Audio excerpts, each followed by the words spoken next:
एक गीत पहले गाया जाता था कि खुशी खुशी कर दो विदा तुम्हारी बेटी, जम के बोलो राज करेगी।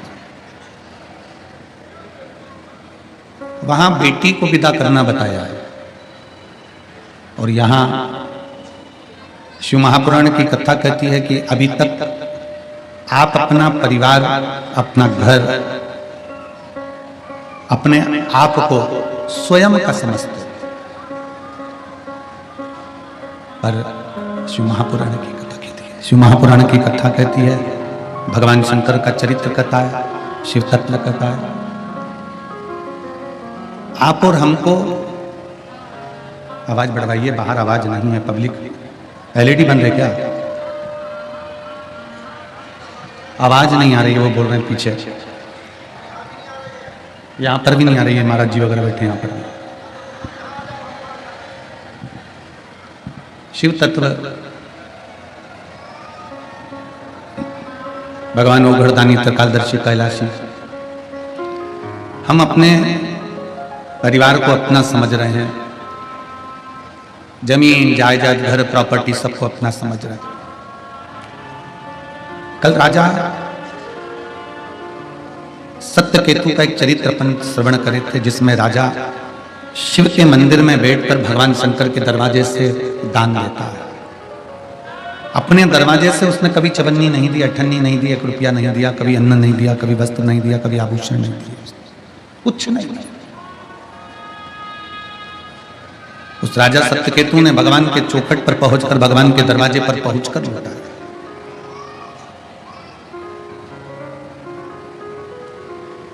कभी मौका मिले जीवन में, और मेरा कुबेर भंडारी आपका भंडार खूब भरे, खूब भरे, और आपकी जिंदगी में अगर कभी ऐसा मौका लगे कि आपके क्षेत्र में कहीं शिव महापुराण की कथा कुबेर भंडारी की कृपा से हो रही हो, तो आप भी ये प्रयास करना कि दोनों हाथों से लुटाने का प्रयास करना।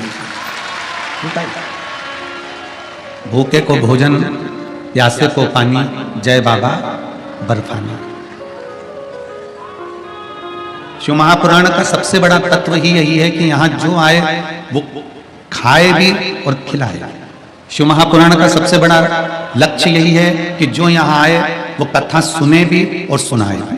शिव महापुराण का सबसे बड़ा लक्ष्य यह है कि श्री शिवाय नमस्तुभ्यम सुनो भी, बोलो भी और सुनाओ भी। ये शरीर जो मिला,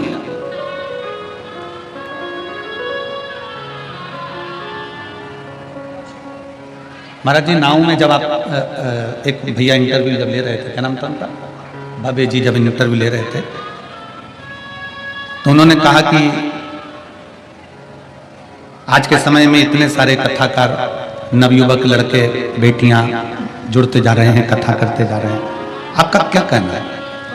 हमने उन भव्य जी से ये कहा कि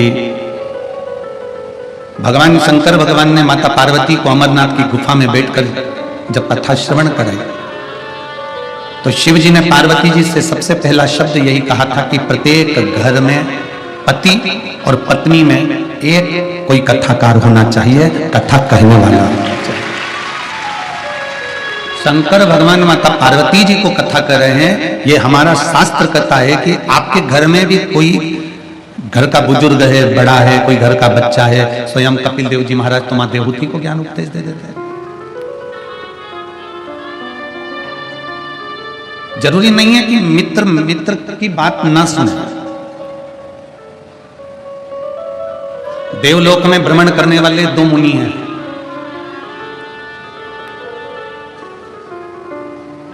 दो देव ऋषि, 2 मुनि, एक देव ऋषि नारद और दूसरे देव ऋषि नारद जी की बहन का बेटा पर्वत मुनि।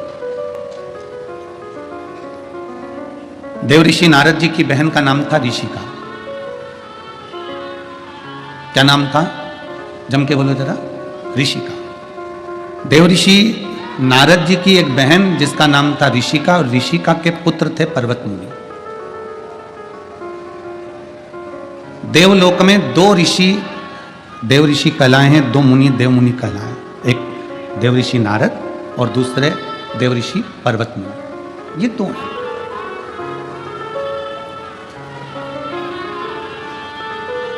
परंतु इन दोनों में एक अंतर है कि देवऋषि नारद स्वतंत्र भाव से भगवान नारायण के यहाँ भी चले जाते हैं और देवऋषि नारद स्वतंत्र भाव से शिव जी के सामने भी चले जाते हैं। स्वतंत्र भाव से देवऋषि नारद ब्रह्मा जी के यहाँ, इंद्रलोक, गरुण, वरुण सब लोकों में भ्रमण करते। पर भगवान देवऋषि नारद का भांजा, भगवान देवऋषि नारद जी के भांजे पर्वत मुनि किसी देवता का दर्शन नहीं कर पाते हैं, बस केवल भ्रमण कर पाते हैं। देवलोक में भ्रमण करते हैं, देवताओं का गुणगान करते हैं, ब्रह्मा जी का गुणगान करते हैं।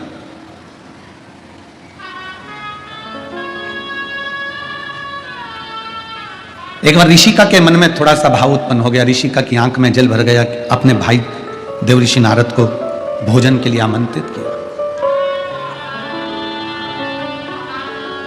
ये बहनों का बड़ा आत्मीय प्रेम होता है जो भाइयों को भोजन के लिए आमंत्रित करती है।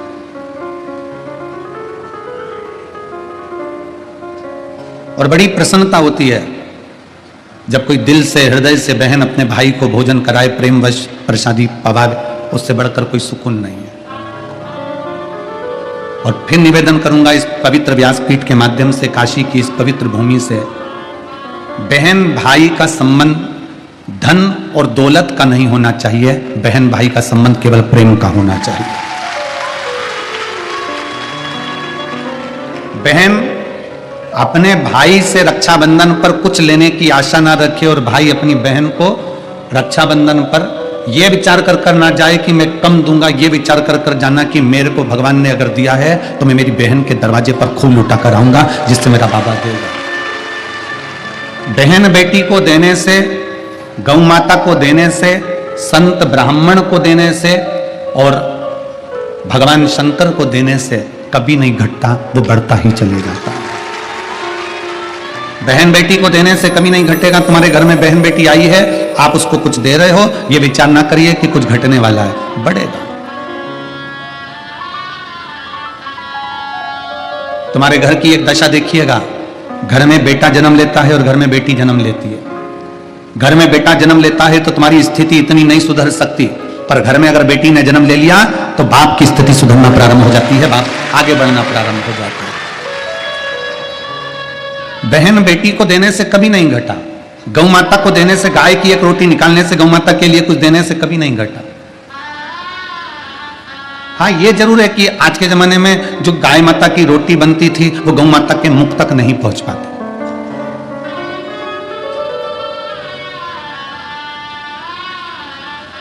रोटी के 4 हिस्से होते हैं। सबसे पहले नंबर की रोटी किसकी बनती है? जम के बोलो जरा, जम के, गाय। दूसरे नंबर की रोटी बनती है भगवान की। तीसरे नंबर की रोटी बनती है गुरु की। और आखिरी नंबर की रोटी बनती है, जम के बोलो, कुत्ता की, स्वान की। ठीक है, रोटी के 4 हिस्से हैं। पहले नंबर की रोटी आज के समय में गौ माता के मुख में नहीं जाती। क्यों? क्योंकि बड़े बड़े शहरों में गाय नहीं मिलती, बड़ी बड़ी सिटियों में गौ माता मिलती नहीं है। टाइम इतना है नहीं कि एक भी रोटी एक्स्ट्रा रखी जाए, उतनी बनाई जाए जितनी खाई जाए। तो सबसे पहली रोटी पति कहता है कि जल्दी से मुझे रोटी दे, मुझे ऑफिस जाना है। सबसे पहली रोटी बनती है और वो पति के मुख में जाती है। गाय के हिस्से की खा गया, इसलिए गाय जैसा हो गया बेचारा, गाय जैसा एकदम गौ माता। पत्नी ने कहा यहाँ बैठ जाओ, हाओ। पत्नी बोली ऐसा कर लो, हाओ। पत्नी बोली वैसा कर लो, हाओ। गाय जैसा हो गया क्योंकि गाय के हिस्से की खा गया। दूसरे नंबर की है भगवान की और तीसरे नंबर की है गुरु की। बच्चे ने कहा मम्मी टिफिन दे, मेरे को स्कूल जाना है। माँ ने जो दूसरी तीसरी रोटी थी गुरु के हिस्से वाली वो टिफिन में रख दी। इतना इतना सा बच्चा ने वो गुरु के हिस्से की रोटी खा ली, जितना तो घर का बुढ़ा नहीं बोले, औलाद इतनी बोले गुरु जैसा ज्ञान देती, क्योंकि गुरु के हिस्से की खा गए महाराज, गुरु के हिस्से। अब रोटी खाने के लिए सब माताएं बैठी और रोटी पड़ गई कम, तो इन्होंने सोचा आखिरी की बची है, आखिरी डबल से कौन बनाए। तो वो कुत्ता के हिस्से की पड़ी थी और वो कुत्ता के हिस्से की खा गई। तो दो एक साथ कहीं नहीं रह पाती, दे भोग दे भोग दे भोग दे भोग, इतना भिड़े इतना भिड़े इतना भिड़े कि एक दूसरे को सुहा ही नहीं, क्योंकि खा गई कुत्ता के हिस्से की, जो कुत्ता को डल। जैसे कुत्ता को देखकर कुत्ता नहीं सुहाता, उसी तरह कुत्ते के हिस्से की रोटी खाने वाला आपस में एक दूसरे को नहीं सुहाता। जितने किचन में होते हैं, रसोई घर में होते हैं, सब एक दूसरे की खा। तो महाराज शास्त्र कह रहा है, भगवान की कथा कर रही है, भगवत भजन कर रहा है कि प्रयास करें।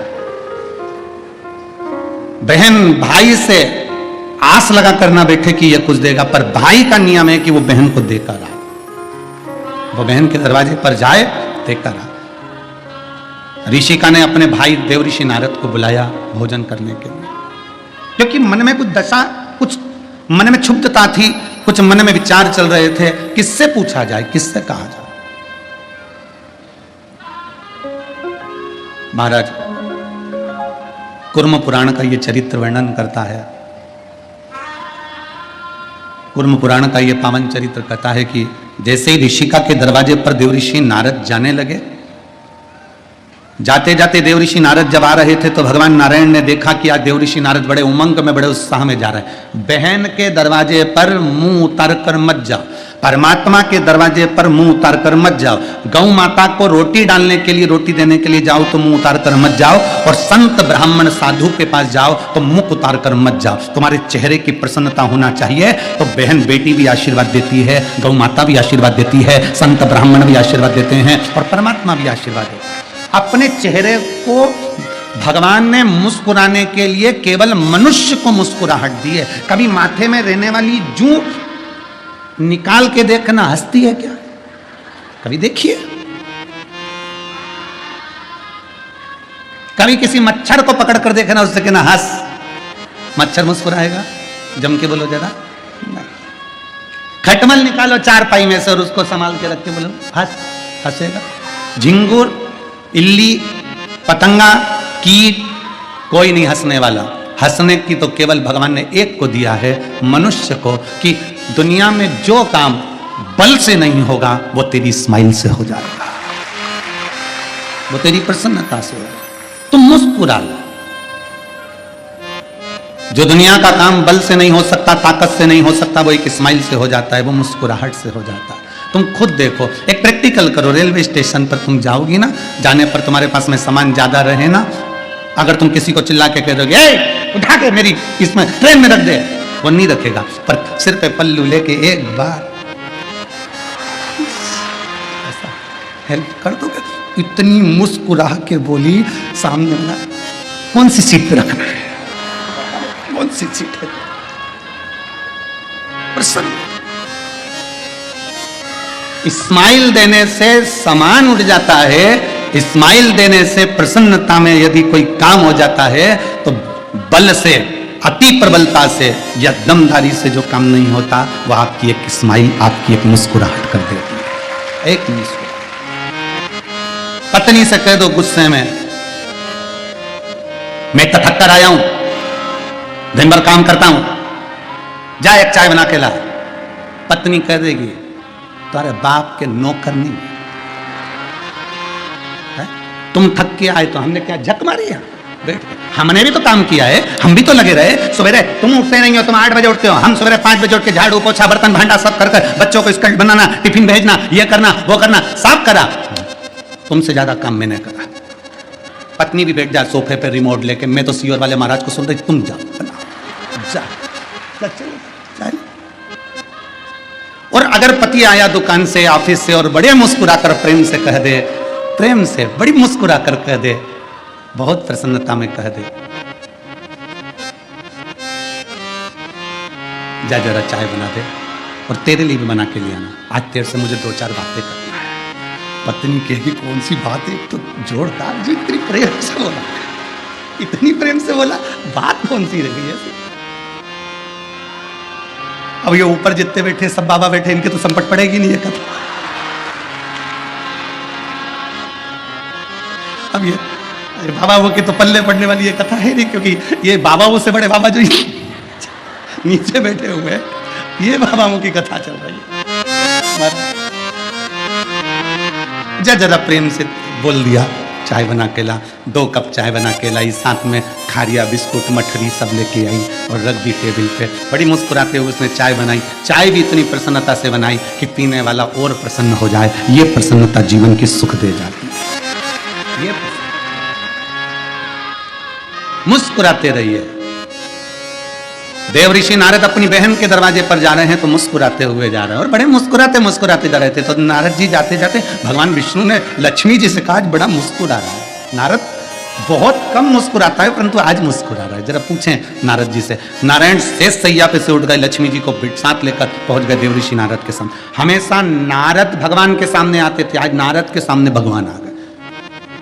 हमेशा नारद भगवान को ढूंढते थे, आज भगवान ने नारद को ढूंढ लिया। जरा विचार करना, आपके चेहरे की प्रसन्नता, आपके चेहरे की प्रसन्नता परमात्मा को भी खींच के तुम्हारे पास लेकर आती है। वो प्रसन्नता इतनी प्रबल है। दुख है ना जिंदगी में, होने दो। तकलीफ है ना जिंदगी में, होने दो। कर्जा हो गया ना जिंदगी में, होने दो। हमें ये प्लान नहीं करना कि मुझे मरना है, कि सुसाइड करना है, कि मुझे ये करना है, कि वो करना है ना। जिंदगी में कितना बड़ा भी दुख आ जाए, कितनी भी तकलीफ आ जाए, कितना भी कष्ट आ जाए, परंतु अपने चेहरे की प्रसन्नता समाप्त मत होने दो। शंकर के मंदिर जब भी जाना, शिव जी को एक लोटा जल चढ़ाने के लिए तुम्हारे पड़ोस के मंदिर में जब भी जाना, मुस्कुराते हुए जाना। आधे से ज्यादा मोहल्ले के लोगों को लगेगा इतना कर्जा होने पर भी इतनी मुस्कुरा रही है, इतना तकलीफ होने के बाद, इतनी बीमारियां होने के बाद, इतना कष्ट होने के बाद, इसके घर में इतनी तकलीफ होने के बाद भी इसके चेहरे की प्रसन्नता खत्म नहीं हो रही है। जब हम भगवान के मंदिर में जाएंगे तो मोहल्ले वाले तो आधे डिप्रेशन में हो जाएंगे कि इतना कर्जा होने पर मुस्कुरा कैसे रहा है, हंस कैसे रहा है। भगवान के मंदिर में अगर मुस्कुरा कर जाएंगे, चेहरे पर प्रसन्नता रख कर जाएंगे, तो भगवान भी कहेगा कि इतना दुख होने पर भी तेरी हंसी कम नहीं हुई, जा मैं तुझे वर देता हूं कि तू ऐसे ही मुस्कुराते रहे। ये वर तो मेरे शिव देता है। और आप और हम अगर मुसद्दी लाल के हसीन सपने जैसे चले जाए, मुंह उतार के, कई कई माताओं की आदत रहती है, फोटो वाला कैमरा लेकर खड़ा रहता है, वो कहता भी है ए अम्मा स्माइल प्लीज, और अम्मा फिर सिर पे पल्लू लेकर एकदम अम्मा ऐसी बैठ जाए धापों की बाई की तरह, और एकदम कल्ली होके बैठ जाए, तो फोटो वाला भी कहेगा प्लीज प्लीज थोड़ी सी स्माइल। अब वो फोटो वाले को कौन समझाए कि जिंदगी में नहीं मुस्कुराई है, अब क्या मुस्कुरा। और जो पूरी जिंदगी नहीं मुस्कुराता, वो आखिरी में मरने के बाद टेबल पे जब फोटो रखाता है, उसमें फोटो मुस्कुराता हुआ ही होता है, उसमें फोटो मुस्कुराता, आखिरी में मुस्कुराता हुआ फोटो मिलता है। अभी महाराज जी कह रहे थे सतुआ बाबा जी कि गुरुजी हमसे एक कोई बहन जी हमारे इधर की पूछ रही थी, इधर साइड की, अब इधर आधी से ज़्यादा तो भोजपुरी चलती है, और महाराज जी वो आशीष जब बोलना चालू करता तो महाराज जी कह रहे कि हमसे एक बहन जी पूछ रही थी कि ये मूंछ वाला भैया इतनी तेज क्या बोलता है, क्या बोलता है, हमें तो आज तक संपत्ति नहीं पड़ा कि बोला क्या। तो महाराज जी ने कहा ये गुरु जी आते हैं उसके पहले का मंत्र है, गुरु जी आए उसके पहले का मंत्र है, और यही मंत्र है जिसके कारण ये भीड़ बढ़ती है इकट्ठा करता है। तो बोले जाए बोले जाए बोले जाए। तो महिला ने सतुआ बाबा जी से पूछा तुम्हें संपट पड़ा क्या, मतलब तुम्हें सूझ पड़ी इसमें क्या बोला। तो बाबा जी बोले मैं तो कई सालों से सुन रहा, मुझे ही सूझ नहीं पड़ी, तुझे भी नहीं पड़ी भाई, तुझे होगा चल ले, जो पड़ जाए तो पड़ जाए। मुस्कुराहट भगवान को अपने करीब में लेकर आती है, अपने करीब।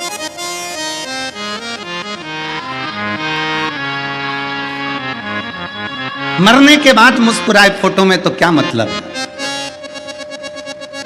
सेल्फी लेते हो जम के तो बोलो जरा, रोते हुए लेते हो, गुस्सा करते हुए नहीं, कैसे लेते हो, स्माइल। जितना सेल्फी में स्माइल देते हो ना, ओरिजिनल जिंदगी में भी उतनी मुस्कुराहट रखी है, उतनी मुस्कुराहट, हंसते हुए मुस्कुराते हुए चलो। जिंदगी में दुख है, आएगा जाएगा, ये तो सब चलेगा। तकलीफें हैं, आएगी जाएगी, कष्ट है, आएगा जाएगा, सब चलेगा। क्यों जाते हैं हम शिव महापुराण की कथा में, ऐसा क्या है शंकर भगवान की कथा के पंडाल में कि पंडाल में बैठने वाले की मनोकामना बाबा पूर्ण कर देता, उसका कारण क्या है।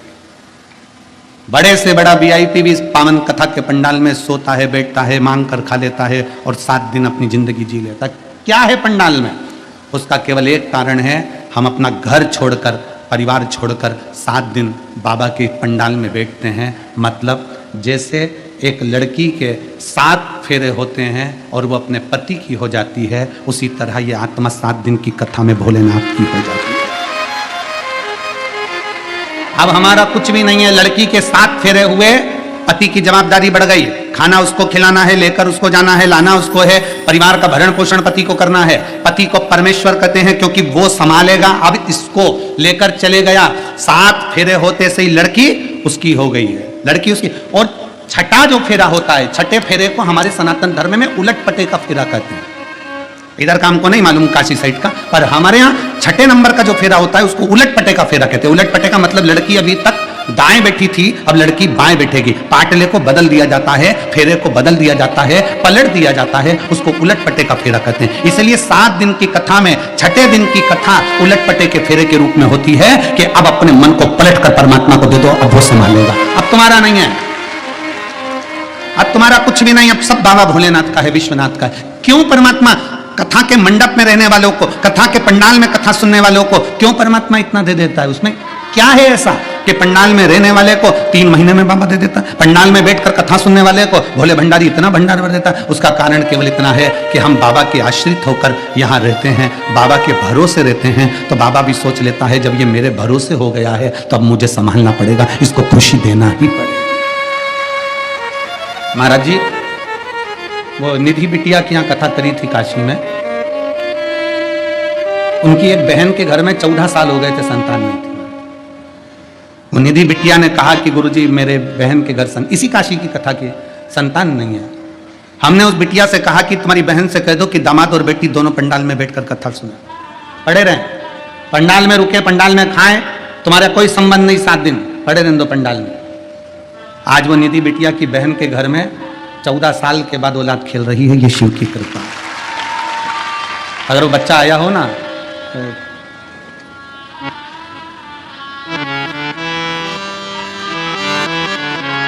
चंचल तिवारी,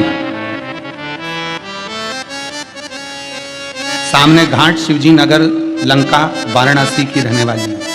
अगर वो बच्चे को लाई है तो ला सकते। 14 साल के आई बेटा लिया, 14 वर्ष के बाद संतान की प्राप्ति, 14 साल। तो ये शंकर के भरोसे शिव की। एक पत्र और है महाराज जी, बड़ा सुंदर पत्र।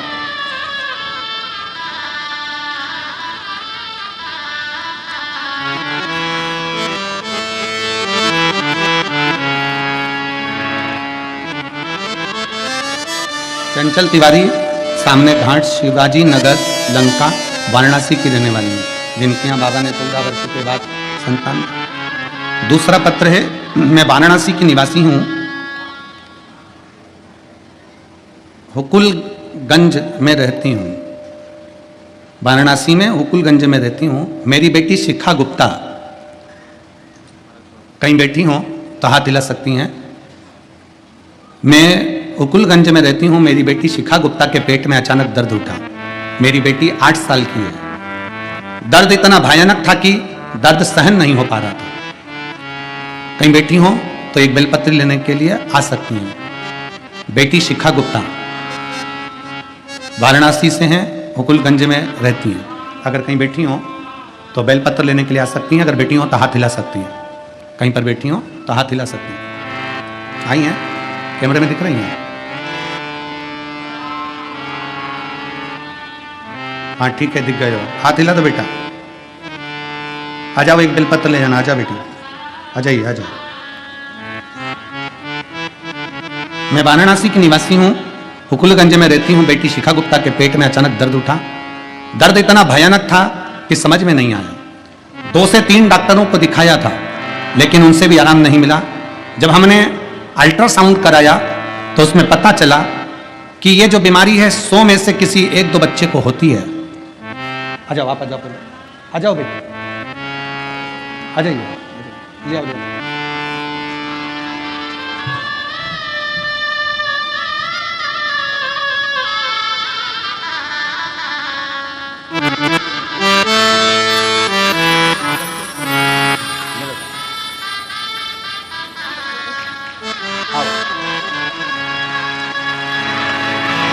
प्रणाम करो, हाथ जोड़ो, प्रणाम करो, जल्दी झुक के प्रणाम करो।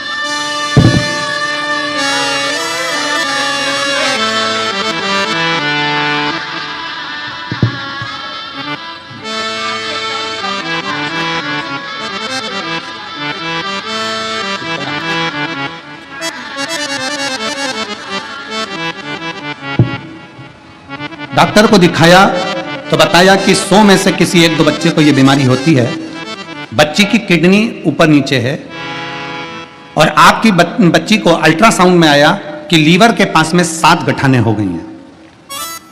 पत्र को आप लोग एलईडी पर आस्था चैनल पर पढ़ सकते हैं। लीवर के पास 7 गठ बता दी, जिसमें 4-5 बड़ी हैं और डॉक्टरों ने रिपोर्ट देखकर बताया कि हम समझ में नहीं आता क्या करना चाहिए। बड़े परेशानी में पड़ गए गुरुदेव, अब करें तो करें क्या। इसको जो खिलाते जो पिलाते वो सारा उल्टी में निकल जाता, शरीर में कुछ लग नहीं पा रहा। 4 से 5 साल तक हम यही परेशानी में जूझते रहे, क्या करा जाए समझ में नहीं आया।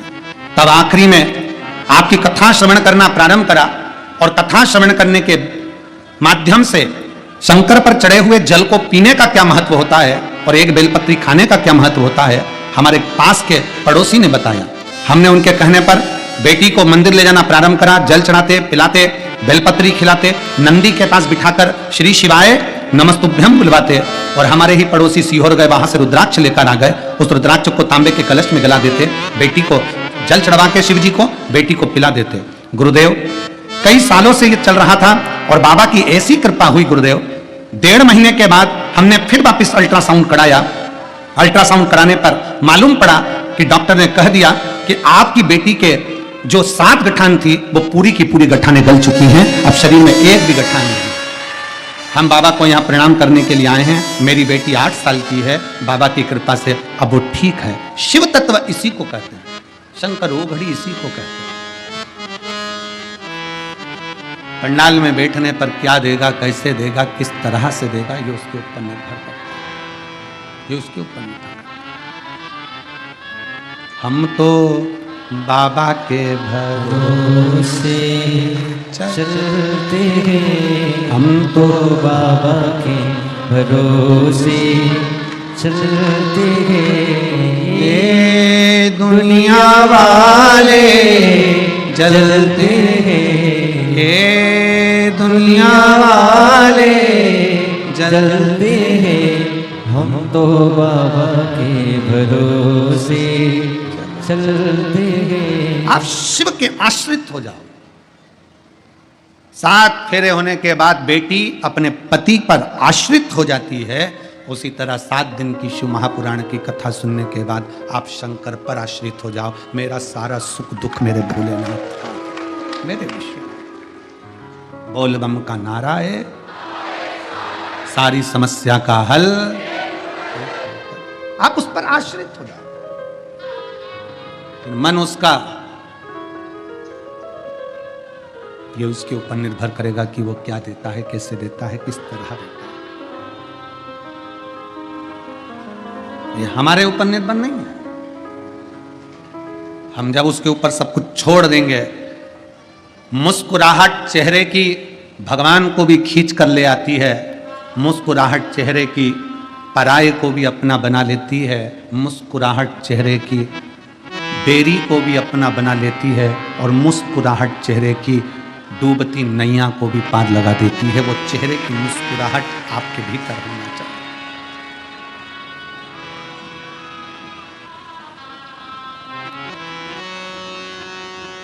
हम तो यहां तक कहेंगे आपसे, मुस्कुराइए।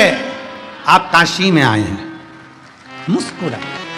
अपने बाप के घर में, अपने पिता के घर में, अपनी माता के घर में, अपनी मौसी के घर में आए हो, मुस्कुराइए। और जितनी प्रसन्नता, अभी व्यासपीठ के मध्य में कथा प्रारंभ होने पर सतुआ बाबा जी कह रहे थे कि माँ का आंचल और मौसी का घर, सतुआ बाबा जी अभी कह रहे थे, माँ का आंचल और मौसी का घर। छुट्टियों में जब मौसी के घर से जाते हैं, मौसी के घर पर जाने के बाद जब वापिस आते हैं तो मौसी अपने बैग में दफ्तर भेजती है, मेरी गंगा महारानी हमारी मौसी है, क्योंकि पार्वती हमारी माँ है, तो वो भी कुछ ना कुछ रखकर भेजती। आश्रित उस पर हो जाए। और जब हम उस पर आश्रित हो जाएंगे,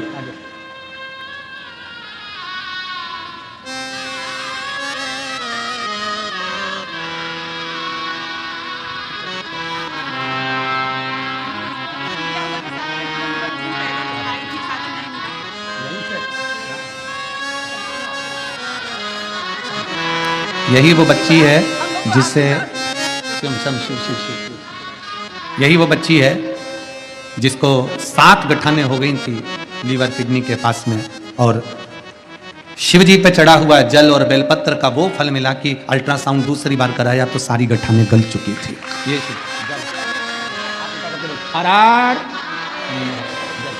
शिव तत्व की प्राप्ति, शिव औघड़ी शंकर। 7 दिन की कथा में ये आत्मा परमात्मा की हो जाए, हम हमारे बाबा देवाधिदेव महादेव के हो जाए। मरने के बाद लोग शमशान लेकर जाते हैं मरने के। अभी हम जब बाबा जी के साथ में काल भैरव जी का दर्शन करने जा रहे थे तो वहां बहुत सारी गाड़ियां निकल कर जा रही थी। उन गाड़ियों के ऊपर कैरियर में अर्थियां बंधी थी। पूछा ये कहां से हैं?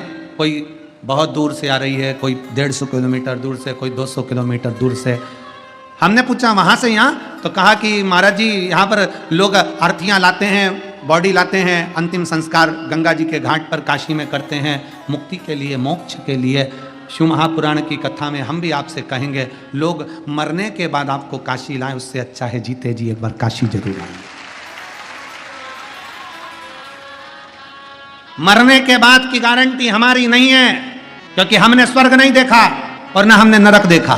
पर जीते जी की गारंटी तो है कि एक बार जो जीते जी विश्वनाथ के चरणों में आ जाता है वो स्वर्ग का अनुभव पृथ्वी पर ही कर लेता है।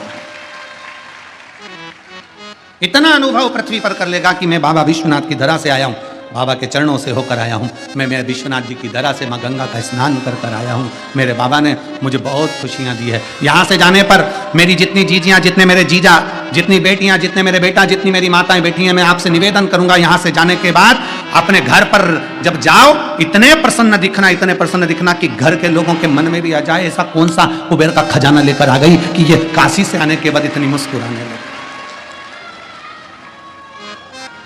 पर ऐसा भी मत हंसना कि घर के लोग तुम्हें कहें कि बाबा जोगी से झाड़ा लगवाने लगे, ऐसा भी मत किएगा। हमने एक बार कह दिया कि घर जाकर खूब मुस्कुराना, तो एक बहू गई तो वो बिल्कुल बाल खुले गंगा नहा के गई थी, और घर पे जाते से ही और यहां से यहां तक सिंदूरा, और फिर उसको हंसने दो। अब जो हंसे तो परिवार वाले डिप्रेशन में होगा, बेचारे आधे टेंशन में हो गए कि जब से कथा से आई है, जब से मुस्कुरा रही है, हंस रही है। तो उन्होंने बाबा मामा को दिखाया तो उन्होंने देखकर कहा कि कहाँ गई थी? तो कि शिव पुराण में गई थी। कि किसकी थी? कि वो सीवर वाले महाराज की थी। तो कि बस पागलों की कथा सुनोगे तो ऐसे ही होगा।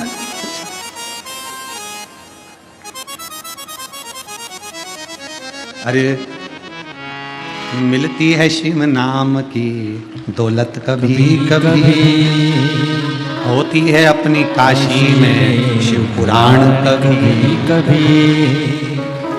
और दौलत को पाके तुम कभी अभिमान ना करो, दौलत को पाके तुम कभी अभिमान ना करो। माटी में मिल जाती है दौलत कभी कभी, होती है अपनी काशी में शिव पुराण कभी कभी। बड़ी मुश्किल से मिली है।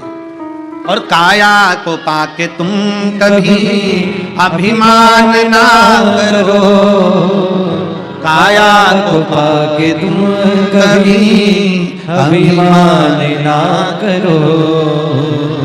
माटी में मिल जाती है काया कभी कभी, होती है अपनी काशी में शिव पुराण कभी कभी।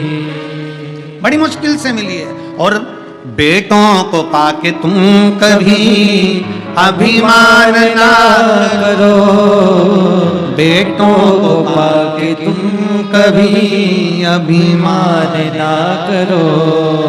बन जाते हैं पड़ोसी के बेटा कभी कभी, और बेटी को पाके तुम कभी अभिमान ना करो, बेटी को पाके तुम कभी अभिमान ना करो, ले जाते हैं जमाई बेटी कभी कभी होती है अपनी काशी में शिव पुराण कभी कभी।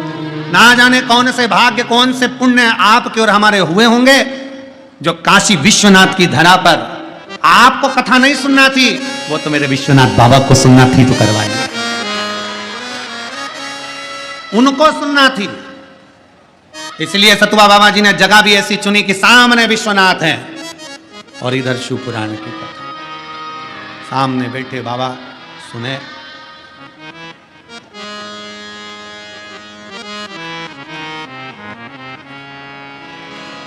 सामने बैठकर वो श्रवण,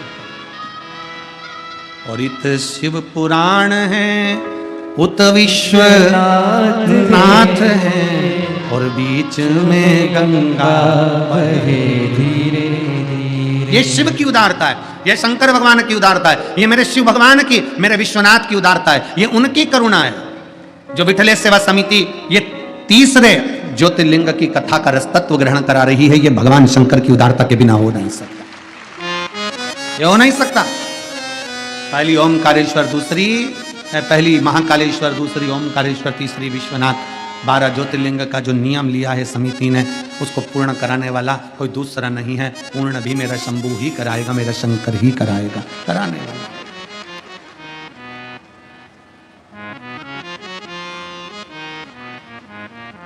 कल महाराज जी एक माता जी कह रही थी कि गुरुजी आपने 12 ज्योतिर्लिंग में कथा का बिटले समय समिति ने नियम लिया है, तो वो एक साल के अंदर क्या 2-4 महीने के अंदर पूरी कर दो। हमने कहा जी एक बार पहले काशी घूम ले, और काशी में जो इतने शिव भक्त आए हैं इनको देख लो।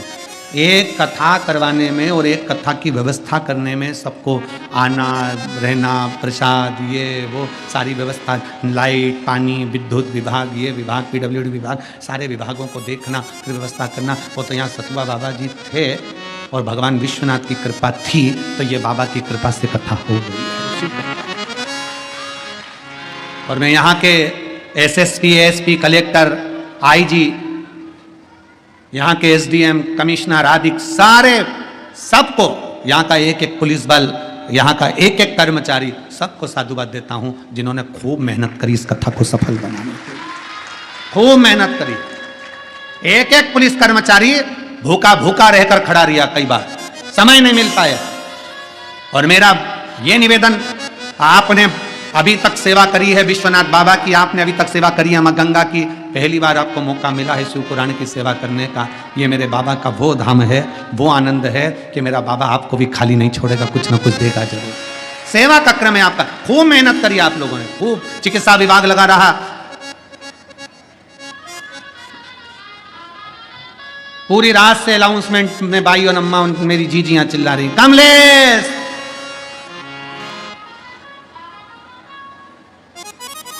रेणुबाई खूब चिल्ला रही है, हम यहाँ खोया पाया केंद्र पे खड़े हैं, आजा।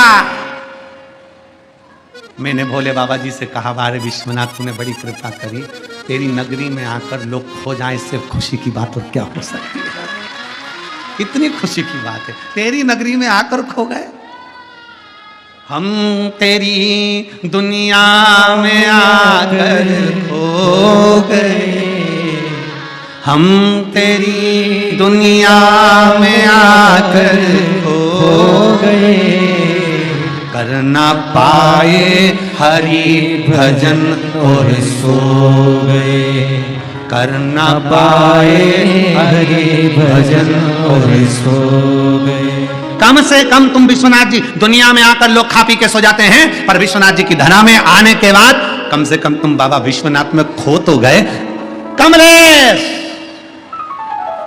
आवाज, मैं खोया पाया केंद्र पे हूं।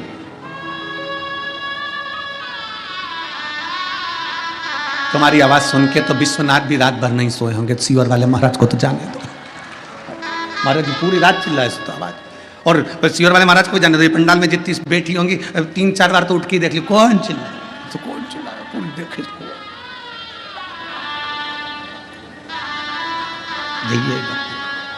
तेरे डमरू की धुन सुन के मैं काशी नगरी आई हूँ। तेरे डमरू की धुन सुन के मैं काशी नगरी आई हूँ।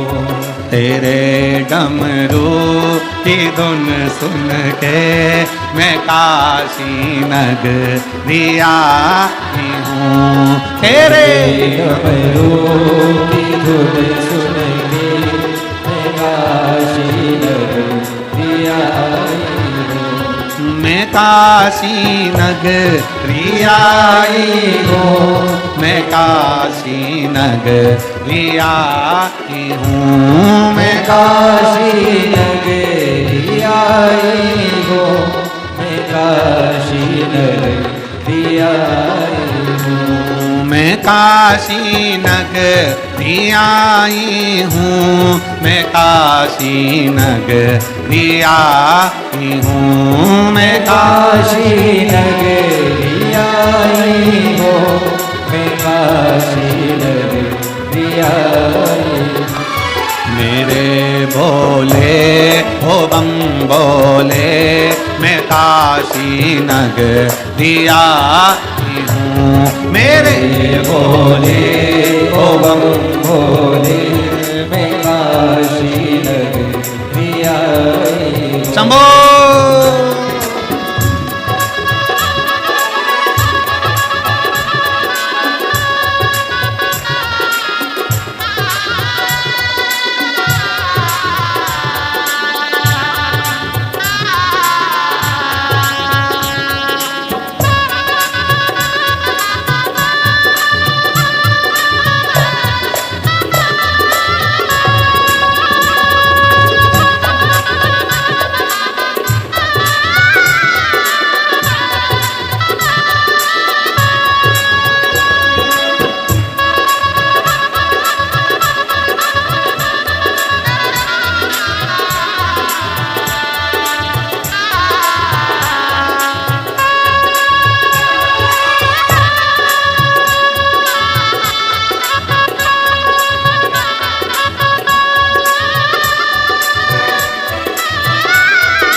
तेरी काशी में गंगा है, सुना है कमलियों भोले तेरी काशी में गंगा है। सुना है हमने ओ भोले तेरी काशी में गंगा है, सुना है हमने ओ भोले तेरी काशी में गंगा है। आने को मैं काशी नगरी आई हूँ, उसी को पुनाने को मैं काशी नगरी आई हूँ। मेरे भोले ओ बम भोले, मैं काशी नगरी आई हूँ।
तेरी काशी में मुक्ति है, सुना है हमने ओ भोले, तेरी काशी में मुक्ति है।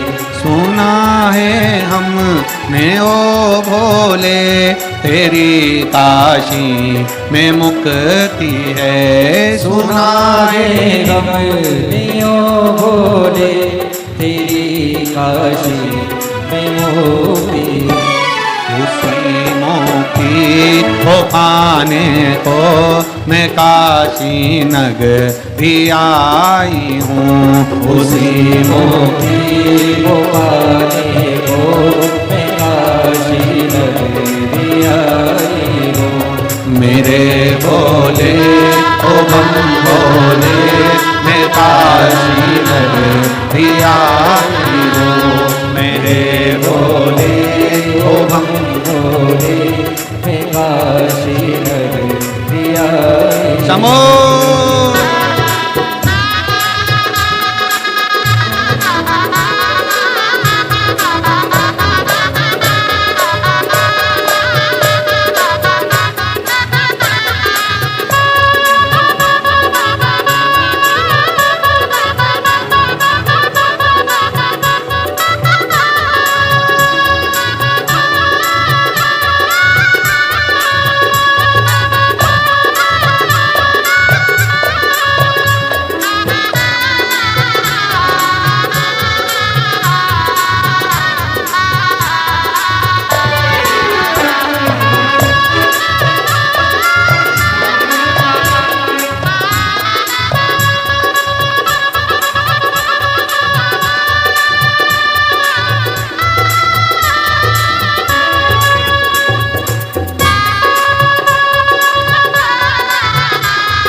गौरा है। सुना है हमने ओ भोले तेरी काशी में गौरा है।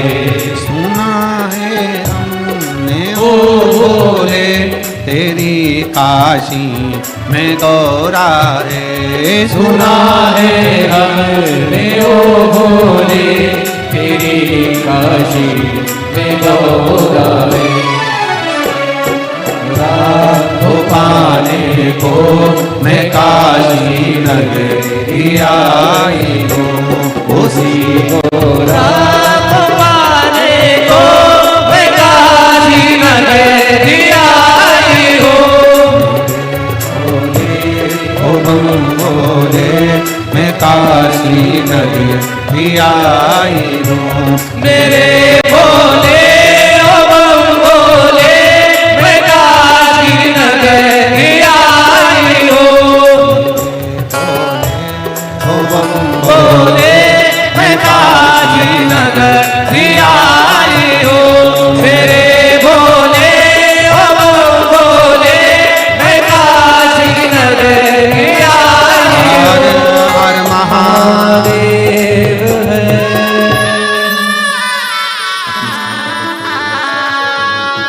बड़े भाव के साथ दिल से बाबा को प्रार्थना करिए। जहाँ जगह मिले वहाँ बैठकर बाबा को अपने मन से विनय करिए, निवेदन करिए। आज कथा का 7वां दिवस है, विराम का दिन है। जितना भाव से बाबा से प्रार्थना करोगे, बाबा दिल से प्रार्थना करके स्वीकार करेगा। प्रेशर बढ़ा दो, प्रेशर बाहर के स्पीकरों का बढ़ाओ, इनके। जितना बाबा से प्रार्थना करोगे, बाबा उतने भाव से श्रवण करेगा। जहाँ जगह मिले वहाँ बैठकर भगवान देवादिदेव महादेव से मन की बात बड़े भाव के साथ दिल से प्रार्थना करिए, निवेदन करिए। सब साथ में बोलेंगे, दिल से बाबा से प्रार्थना करेंगे, निवेदन करेंगे, साथ में बोलेंगे, बाबा को दिल से विनय करेंगे।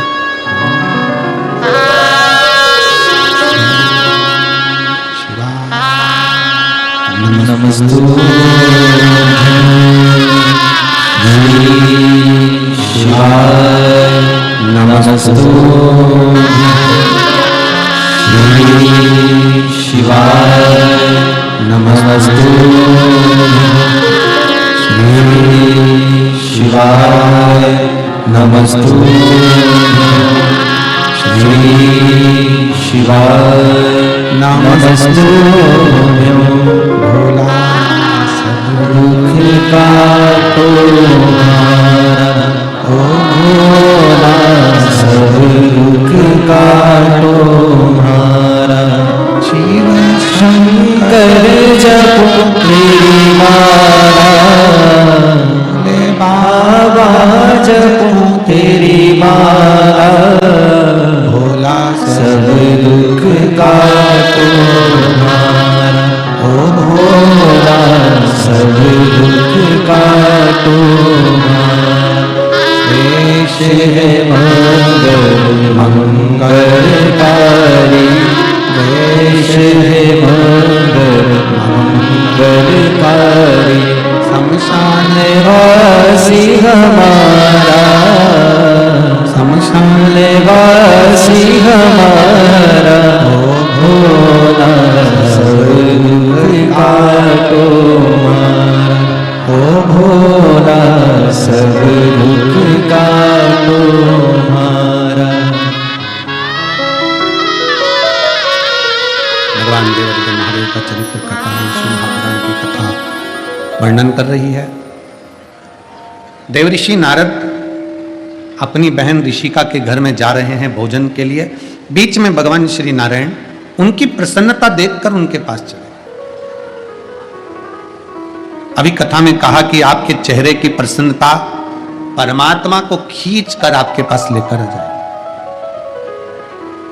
सबसे बड़ा उपहार, सबसे बड़ा गिफ्ट परमात्मा ने हर एक मनुष्य को दिया है, तो उसके चेहरे की स्माइल दी, उसके चेहरे की प्रसन्नता दी। बोल बम का नारा है, सारी समस्या का हल। आपकी प्रसन्नता परमात्मा को नजदीक लेकर आती है। खिलता हुआ फूल अच्छा लगता है या मुरझाया हुआ फूल अच्छा लगता है? जम के बोलो जरा। खिलता हुआ। तो आपका चेहरा भी खिलता हुआ ही परमात्मा स्वीकार करता है। बासी फूल तो भगवान के पास से भी उठाकर विसर्जन में डाल दिए जाते हैं। उसी तरह आपके चेहरे की प्रसन्नता, आपके चेहरे की स्माइल, आपके चेहरे की खुशी परमात्मा को करीब में लेकर आती है। नारद जी के चेहरे पर प्रसन्नता थी तो भगवान देवऋषि नारद की प्रसन्नता देखकर भगवान विष्णु लक्ष्मी नारद जी से मिलने के लिए चले। बीच मार्ग में रुके। बीच मार्ग में भगवान नारायण नारद जी को देखकर रुके। पूछा, नारद आज आपके चेहरे पर बड़ी प्रसन्नता है, बहुत खुश हो रहे हो आप, आपके चेहरे की इतनी प्रसन्नता, कारण क्या है? क्या कारण है जो आप इतने प्रसन्न नजर आ रहे हो? किस चीज की प्रसन्नता? आप यहां से जाएं तो आपके चेहरे पर प्रसन्नता होना चाहिए। घर के लोग पूछें कि इतनी प्रसन्न क्यों दिख रही है, तो वहां जाकर तुम भी कह सको कि लुटा दिया भंडार काशी वाले, कर दिया माला माल काशी वाले, जो जैसी भावना लाया वो वैसा ही फल पाया, जो जैसी भावना लाया वो वैसा ही फल पाया। नहीं खाली उसे लौटाया, वो मन ही मन हर्षाया। नहीं खाली उसे लौटाया वो मन ही मन हर्षाया। अरे कर दिया माला माल काशी वाले ने, लुटा दिया भंडार काशी वाले ने, कर दिया माला माल काशी वाले ने, लुटा दिया भंडार काशी वाले। आप यहाँ से जाने पर, घर पर जाने के बाद आपके चेहरे की प्रसन्नता कोई पूछे कि तुम इतनी प्रसन्न क्यों हो, तो उसको बता देना कि मेरी प्रसन्नता का कारण मेरे देवाधिदेव महादेव को मैं अपने मन की बात कहकर आ गई हूँ। अपने दिल से 7 दिन रहकर गंगा स्नान कर कर बाबा विश्वनाथ से मैं अपने मन की बात कहकर आ गई हूँ। और रोज गंगा नाव से पार करती थी, फिर आती फिर जाती। मतलब मैं जान गई कि सतुआ बाबा ने भी बड़ी समझदारी से ये कथा को रखा गंगा के पार, इसलिए कि तुम्हारी नैया विश्वनाथ पार कर दे, इसलिए कथा इस पार है। ये विश्वनाथ बाबा तुम्हारी नैया पार कर दे, ये सोच कर, ये विचार कर गंगा के पार इस कथा को रखा गया। प्रसन्न रहो, खुश रहो। और हम तो मेरे देवाधिदेव महादेव से बस यही प्रार्थना करते हैं, मेरा ओगढ़दानी, मेरा शंभू इतनी प्रसन्नता आपके जीवन में दे, इतनी प्रसन्नता दे कि बाबा आपकी प्रसन्नता देखकर मेरा शिव शंकर भी खूब प्रसन्न होकर वर देता रहे। यही प्रसन्नता का भाव। आप जैसे संत बड़े प्रसन्न रहते हैं, संतों का भाव देखिए। आप सारे संतों को दर्शन करेंगे, साधुओं का दर्शन करेंगे, आप कुंभ के मेले में जाएंगे। कल माननीय मुख्यमंत्री जी, उत्तर प्रदेश शासन के माननीय मुख्यमंत्री जी योगी जी कह रहे थे कि कुंभ का मेला लगने वाला है और उस कुंभ में आप जाएंगे, दर्शन करेंगे संतों का, साधुओं, गुरुजन का, तपस्वियों का, साधकों का, उपासकों का, साधना करने वालों का, कि उनके चेहरे की प्रसन्नता क्या कहती है। इतनी कड़ाके की ठंड पड़ने पर भी गंगा का स्नान, इतनी कड़ाके की ठंड पड़ने पर भी अपने तन पर कोई वस्त्र आभूषण नहीं, बड़ी मस्ती में अपना भगवत भजन करना, ये सब चीज हमें बताती है कि संत जैसी विरक्ति का आनंद। तो ये तो शिव तत्व की प्राप्ति है महाराज, आप देखो तो जाकर।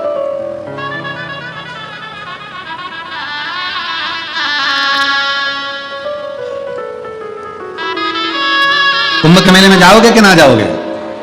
जम के तो बोलो जरा, पर अकेली मत जाना। अड़ोसन, पड़ोसन और पीछे वाली धड़ोसन सबको ले जाओ।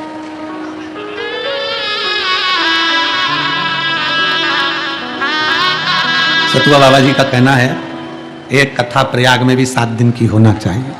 कुंभ मेला,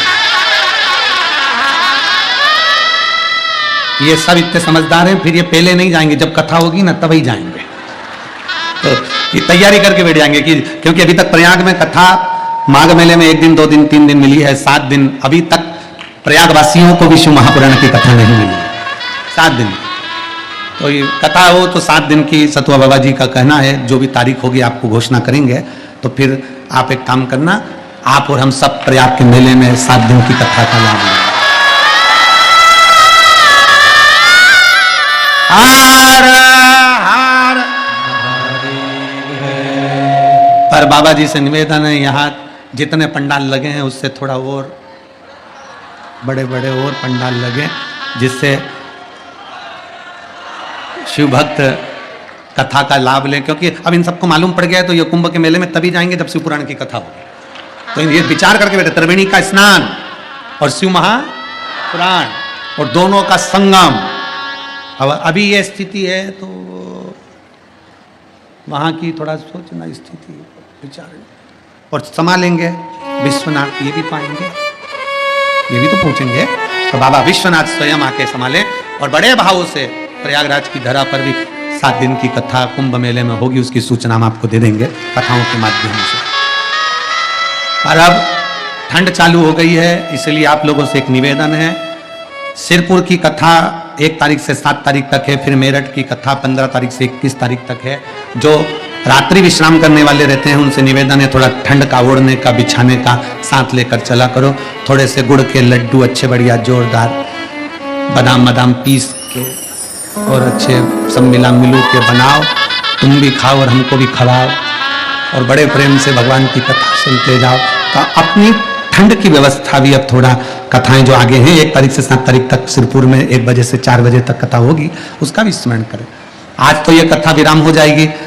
29 तारीख को कृष्णेश्वर ज्योतिर्लिंग पर हम बाबा के दरवाजे पर रहेंगे, वहाँ 2 घंटे का संतों से मिलन करना है, वो मिलन करेंगे। और 30 तारीख को फिर राघव जी की जो कथा कृष्णेश्वर महादेव चल रही है उसमें 2 दिन रुककर फिर हम सिरपुर महाराष्ट्र के लिए वहीं की वहीं पहुंचेंगे।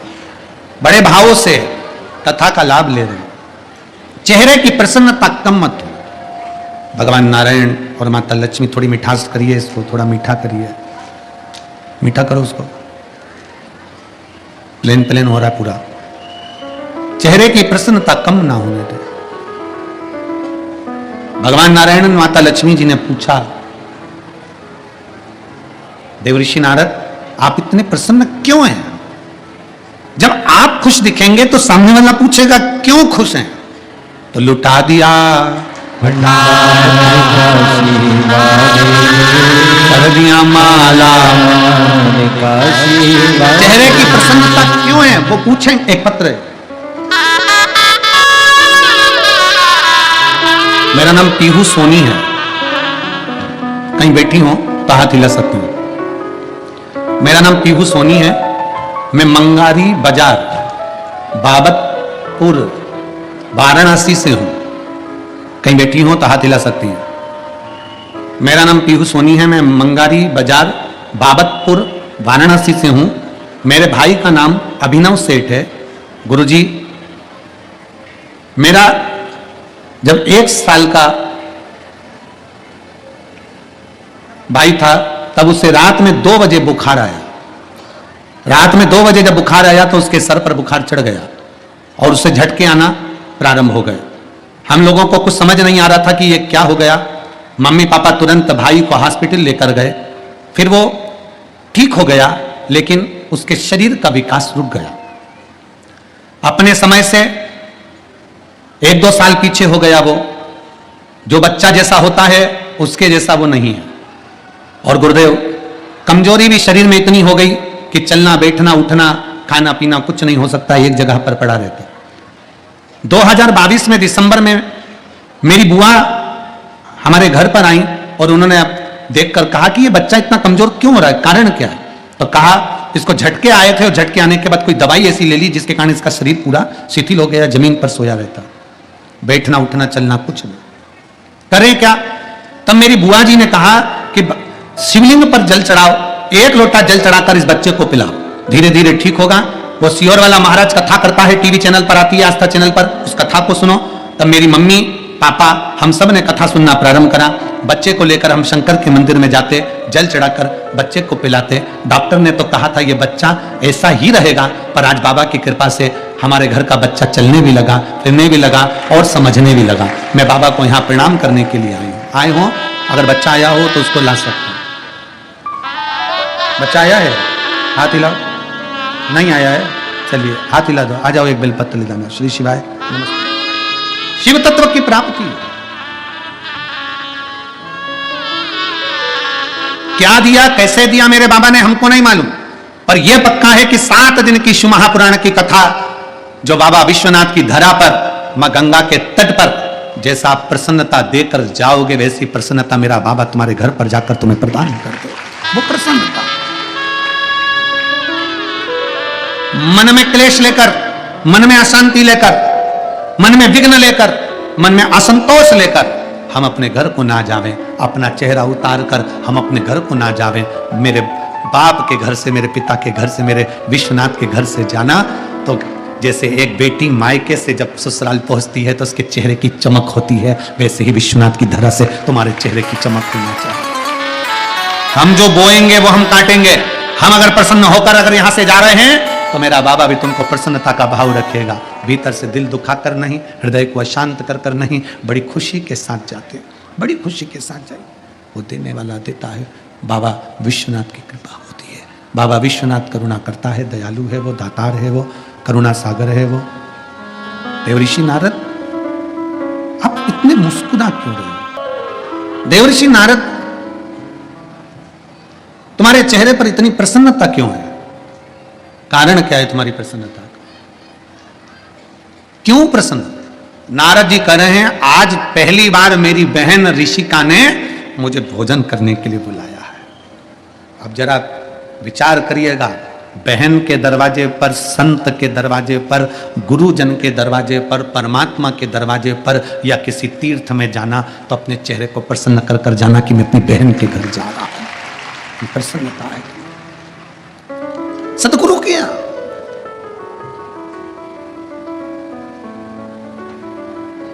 तीन 390 गुरु मिले थे राजा परीक्षित को। कोई कहता है कि मैं यज्ञ करवाऊंगा, मेरे पास बैठो। कोई कहता है मैं अनुष्ठान करवाऊंगा, मेरे पास बैठो। कोई कहता है मैं ये करवाऊंगा, मेरे पास बैठो। 390 ऋषि गुरुजन मिले, सबने कहा मैं ये कराऊंगा। तो राजा परीक्षित कहते हैं मुझे केवल 7 दिन मिले हैं और 7 दिन में मेरे प्राण छूट जाएंगे। बताओ मैं क्या करूं? कोई के हवन कराएंगे, कोई के यज्ञ, कोई अनुष्ठान, कोई ये तपस्या, कोई तप, कोई साधना। तो राजा परीक्षित ने कहा मैंने सुना है कि तप साधना तो हजारों वर्ष तक हो जाए तो भगवान मिलता है, यज्ञ करते करते थक जाओ तब भगवान मिलता है। कोई साधारण सा सरल सा तरीका बता दो जिससे परमात्मा मिल जाए। 390 गुरु मिलने के बाद 391 नंबर के थे श्री सुखदेव जी महाराज, जो शंकर का एक अंश थे, जिन्होंने राजा परीक्षित को शिव कथा, श्रीमद् भागवत कथा श्रवण करा दी थी। 391 नंबर के आखिरी में। और राजा परीक्षित ने कहा मुझे सर्प डसेगा, मुझे सर्प डसेगा, सांप मुझे डसेगा। तो राजा परीक्षित के शब्द सुनकर भगवान सिद्ध्यर्थम भिक्षाम देहि च पार्वती। काशी जैसी यह पावन भूमि, मोक्षदायिनी, वैराग्य की भूमि, ज्ञान की भूमि, विश्वनाथ भगवान की भूमि और मां अन्नपूर्णा जी की भूमि और मां गंगा की भूमि, उनके धाम में हम सब लोग विराजमान। विश्वनाथ भगवान की कथा शिव महापुराण का पावन कथा के द्वारा हम सब लोग आशीर्वाद ले रहे थे। आज कथा के 7वें दिवस में हम लोग प्रवेश करेंगे। मुझे लगता है आज का दिन यह परम सौभाग्यशाली होगा कि जीवन के 7 दिवसों में हमें यह दिवस अपने आप में अद्भुत होंगे कि हमने अपने जीवन के जो 7 दिवस होते हैं उसमें हमने कथा सुनी है। क्योंकि जीवन में 7 दिवसों में हम लोग एक दिन कुछ ना कुछ बीच में कर लेते हैं, लेकिन ये काशी जैसी पावनपुरी में 7 दिवस हमें कथा श्रवण करने का सौभाग्य मिला, काशी में रहने का सौभाग्य मिला, गंगा स्नान का सौभाग्य मिला और बाबा विश्वनाथ के दर्शन का सौभाग्य मिला। अनेक पदार्थ हमें एक साथ कथा ने प्रदान किए हैं और जिनकी नगरी में यह कथा हो रही है, जैसे पूज्य व्यास जी व्यासपीठ से बताते हैं कि विश्वनाथ उस पार हैं और गंगा जी बीच में हैं और शिव पुराण कथा यहाँ पर है। कल आप सबके बीच में उत्तर प्रदेश के मुख्यमंत्री जी का आगमन हुआ था और उन्होंने आप सबकी श्रद्धा को प्रणाम करते हुए कहा था कि मैं जिस कुंभ की परिकल्पना कर रहा हूं वह कुंभ तो सीहोर वाले महाराज जी ने काशी में ही लगा दिया है। और ये निश्चित है प्रयाग में कुंभ होने के पहले काशी में कुंभ लगना ही चाहिए था,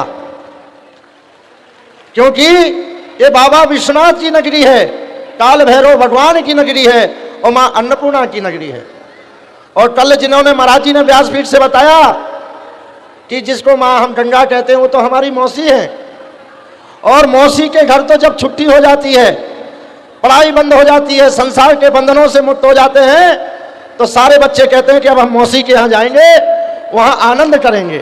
तो निश्चित ही माँ का आंचल और मौसी का घर तो प्रेमदायक होता ही है, और उसी गोद में, उसी आंचल में हम सब लोग ने गोता लगाए हैं। और निश्चित ही जो हमारा एक लोटा जल है वो केवल हमारे कल्याण के लिए नहीं है। जैसे अभी आशीष जी बता रहे थे कि कथा हमें केवल अपने कष्ट के निवारण के लिए नहीं कहती है। अगर हम कथा के सही श्रोता हैं तो हमें दूसरों का भी ध्यान देना है कि अगर हमारे घर में 100 दीपक जल रहे हैं और दीपावली है और बगल में दीपक में से अंधेरा हो रहा है, तो 100 दीपकों का फल हमें तब प्राप्त होगा कि हम बगल वाले के घर में उजेला कराएं और उस घर को हम प्रकाशमय कहें।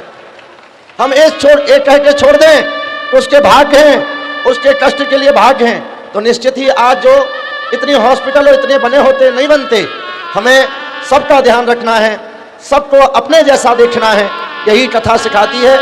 मैं व्यासपीठ को प्रणाम करते हुए परम पूज्य महाराज जी को प्रणाम करता हूँ कि उन्होंने अपनी कृपा पूर्वक यह काशी में शिव पुराण कथा के लिए यह अपना अमूल्य समय दिया। मैं पुनः प्रणाम करते हुए मैं प्रार्थना करूँगा कि अपनी 7 दिवसीय शिव महापुराण की कैलाश कथा का शुभारंभ करें। इन्हीं शब्दों के साथ मेरा बार बार प्रणाम। जय सिया राम।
शिवाय